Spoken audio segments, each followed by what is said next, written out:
Ludvig Kalen, velkommen til Halgås. Du vil forsøge at dyrke heden. Jeg vil bygge kongens første koloni derude. Det är fantastiskt det du är igång med. Jag får redan en känsla av liv här ute. Heden er Guds natur i al sin pragt. Hvorfor kastrere et vildt væsen, der bare gerne vil være frit? Men har Gud netop ikke sat mennesker på jorden for at skabe civilisation? Gud er kaos. Livet er kaos. Nej, krig er kaos. Men vinderen er den, som kan finde ud af at kontrollere kaos. Det er min jord. Det er kongens jord. Jeg arbejder for kongen.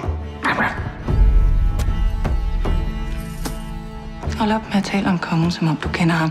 Han ved ikke engang, du findes. Og du kommer til at lykkes med at bygge din koloni derude? Ja. Hvis du bekriger ham, så risikerer du alt. Schenkel stopper ikke, før han er vundet.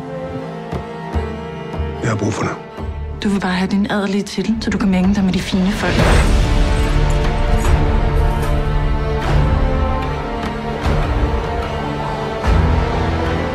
Jeg må væk herfra.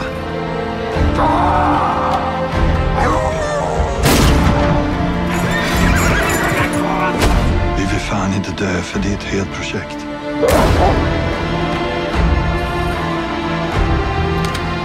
Hold dig væk fra heden. Er det forstået? Kaos, Ludvig. Livet er kaos.